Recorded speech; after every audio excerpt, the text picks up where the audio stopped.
Diesel ದರ ಹೆಚ್ಚಳ ಬೆನ್ನಲ್ಲೇ ಟೂರ್ಸ್ ಆ್ಯಂಡ್ ಟ್ರಾವೆಲ್ಸ್ ಕ್ಯಾಬ್ಸ್ ಬಾಡಿಗೆ ದರವನ್ನು ಹೆಚ್ಚಳ ಮಾಡಲಾಗಿದೆ. ಇನ್ನು ಕ್ಯಾಬ್ಸ್ನಲ್ಲಿ ಸಂಚಾರ ಮಾಡೋರಿಗೆ ₹1,000 ಹೊರೆಯಾಗಲಿದೆ. ಪ್ರತಿ ಕಿಲೋಮೀಟರ್ಗೆ 2 ರಿಂದ 5 ರೂಪಾಯಿ ಹೆಚ್ಚಳ ಮಾಡುವ ಸಾಧ್ಯತೆ ಇದೆ. ಈಗಾಗಲೇ ಕೇಂದ್ರ ಸರ್ಕಾರ ಟೋಲ್ ದರವನ್ನು 5% ಹೆಚ್ಚಳ ಮಾಡಿದೆ. ವಾಹನ ತಯಾರಿಕಾ ಕಂಪನಿಗಳು ಪ್ರತಿ ಕಾರ್ನ ಮೇಲೆ 3 ರಿಂದ 4% ದರ ಹೆಚ್ಚಳ ಮಾಡಿದೆ. ರಾಜ್ಯ ಸರ್ಕಾರ ಈ ಬಾರಿಯ ಬಜೆಟ್ನಲ್ಲಿ 10 ಲಕ್ಷದೊಳಗಿನ ಯೆಲ್ಲೋ ಬಾರ್ಡ್ ಕಾರುಗಳಿಗೆ ಬರೋಬ್ಬರಿ 5% ಲೈಫ್ ಟೈಮ್ ಟ್ಯಾಕ್ಸ್ 1% ಸೆಸ್ ವಿಧಿಸಿದೆ. ಈಗ 3 ದರ ಏರಿಕೆಯಿಂದ ಟೂರ್ಸ್ ಆ್ಯಂಡ್ ಟ್ರಾವೆಲ್ಸ್ ಅಸೋಸಿಯೇಷನ್ ತಮ್ಮ ಕ್ಯಾಬ್ಸ್ಗಳ ಕಿಲೋಮೀಟರ್ ದರದಲ್ಲಿ ಹೆಚ್ಚಳ ಮಾಡೋದಕ್ಕೆ ಕ್ಯಾಬ್ ಅಸೋಸಿಯೇಷನ್ಗಳು ನಿರ್ಧಾರ ಮಾಡಿವೆ.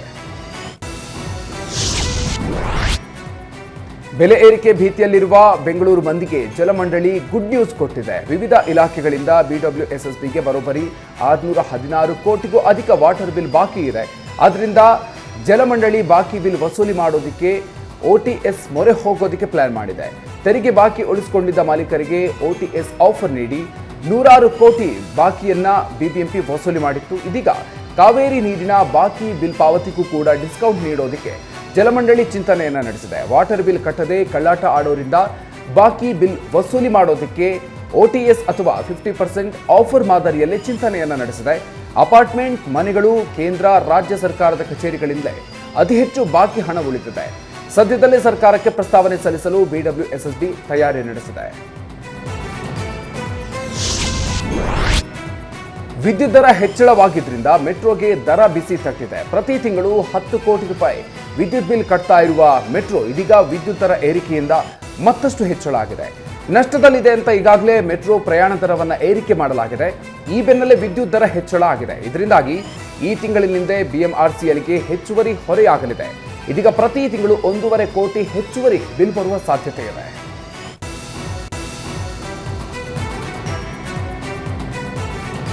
ಮೈಸೂರು ಮಹಾರಾಜರಿಗೆ ಸೇರಿರುವ ಖಾಸಗಿ ಆಸ್ತಿಯನ್ನ ತಮ್ಮ ಹೆಸರಿಗೆ ಖಾತೆ ಮಾಡಿಕೊಡುವಂತೆ ಪ್ರಮೋದಾದೇವಿ ಚಾಮರಾಜನಗರ ಜಿಲ್ಲಾಧಿಕಾರಿಗೆ ಪತ್ರ ಬರೆದಿದ್ದಾರೆ. ಕಳೆದ ಮಾರ್ಚ್ 20ರಂದೇ ಪ್ರಮೋದಾದೇವಿ ಪತ್ರ ಬರೆದಿದ್ದಾರೆ. ಚಾಮರಾಜನಗರ ತಾಲೂಕಿನ ವಿವಿಧೆಡೆ 4,500 ಎಕರೆಗೂ ಹೆಚ್ಚು ಭೂಮಿ ಮೈಸೂರು ಮಹಾರಾಜರ ಖಾಸಗಿ ಸ್ವತ್ತು ಅಂತ ಪತ್ರದಲ್ಲಿ ಉಲ್ಲೇಖಿಸಲಾಗಿದೆ. ಚಾಮರಾಜನಗರ ತಾಲೂಕಿನ ಅಟ್ಟುಗುಳಿಪುರ, ಹರದನಹಳ್ಳಿ, ಉಮ್ಮತ್ತೂರು, ಬೂದಿತಿಟ್ಟು, ಕರಡಿಹಳ್ಳ, ಚಾಮರಾಜನಗರ, ಕನ್ನಿಕೆರೆ, ಬಸವಾಪುರದ ಸರ್ವೆ ನಂಬರ್ಗಳಲ್ಲಿರುವಂತಹ 4,500 ಎಕರೆಗೂ ಹೆಚ್ಚು ಭೂಮಿ ರಾಜರ ಹೆಸರಿನಲ್ಲಿತ್ತು. ಮೈಸೂರು ಮಹಾರಾಜರು ಹಾಗೂ ಭಾರತ ಸರ್ಕಾರದ ನಡುವೆ 1950ರಲ್ಲಿ ಆಗಿರುವ ಒಪ್ಪಂದದ ಪ್ರಕಾರ ಇದೆಲ್ಲ ಮೈಸೂರು ಮಹಾರಾಜರ ಖಾಸಗಿ ಸ್ವತ್ತಾಗಿದೆ. ಖಾತೆ ಆಗೋ ತನಕ ದುರಸ್ತಿ, ಬೇರೆಯವರಿಗೆ ಖಾತೆ ಹಾಗೂ ಯಾವುದೇ ರೀತಿಯ ವಹಿವಾಟು ನಡೆಸದಂತೆ ತಕರಾರು ಅರ್ಜಿ ಸಲ್ಲಿಸಲಾಗಿತ್ತು.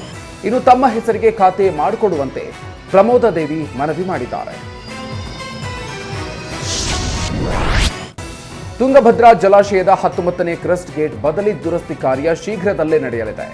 10 ಆಗಸ್ಟ್ 2024ರಂದು ರಾತ್ರಿ ಕೊಚ್ಚಿ ಹೋಗಿ ಅಪಾರ ಪ್ರಮಾಣದ ನೀರು ನದಿಗೆ ವ್ಯರ್ಥವಾಗಿ ಹರಿದು ಹೋಗಿತ್ತು.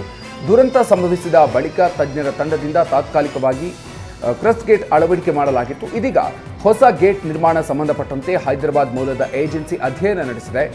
NGT ತಜ್ಞರ ತಂಡ ತುಂಗಭದ್ರಾ ಮಂಡಳಿಗೆ ಸಮಗ್ರ ವರದಿ ಸಲ್ಲಿಸಿದೆ. ತುರ್ತಾಗಿ 19ನೇ ಕ್ರಸ್ಟ್ ಗೇಟ್ ಬದಲಿಸಬೇಕಾಗಿದ್ದು 2 ಕೋಟಿ ರೂಪಾಯಿ ಅಂದಾಜಿನಲ್ಲಿ ಟೆಂಡರ್ ಆಹ್ವಾನಿಸಿದೆ. ಇನ್ನು ಏಪ್ರಿಲ್ 11ಕ್ಕೆ ಟೆಂಡರ್ ಓಪನ್ ಆಗಲಿದ್ದು ಗೇಟ್ ನಿರ್ಮಾಣ ಮತ್ತು ಅಳವಡಿಸುವ ಕಾರ್ಯ ಶೀಘ್ರದಲ್ಲೇ ನಡೆಯಲಿದೆ. ಸದ್ಯ ಡ್ಯಾಂನಲ್ಲಿ ನೀರು ಖಾಲಿಯಾಗಿದ್ದು ಕಾಮಗಾರಿ ಬೇಗ ಮುಗಿದರೆ ಮುಂಗಾರು ವೇಳೆಗೆ ಮತ್ತೆ ಜಲಾಶಯ ಭರ್ತಿಯಾಗಲಿದೆ.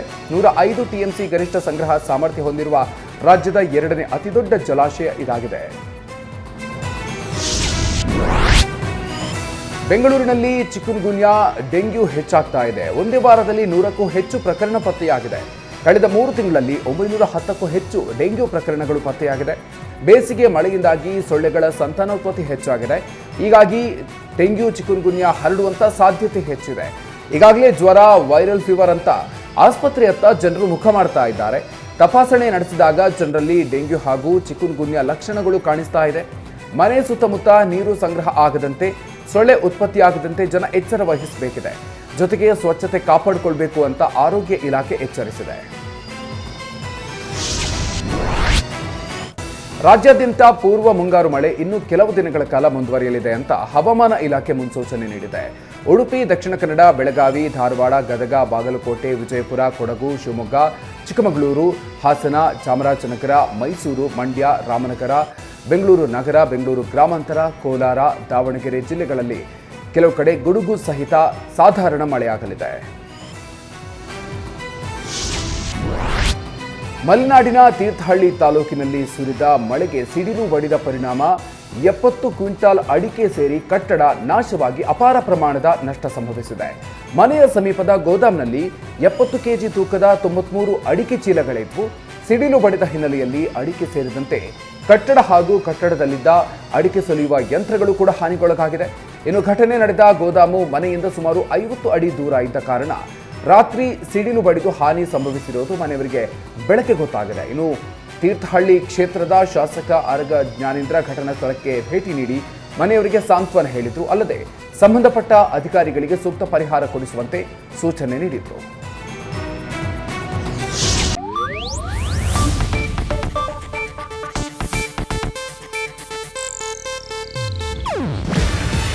ಇದು ಏಷ್ಯಾನೆಟ್ ನ್ಯೂಸ್ ನೆಟ್ವರ್ಕ್ ಪ್ರಸ್ತುತಿ.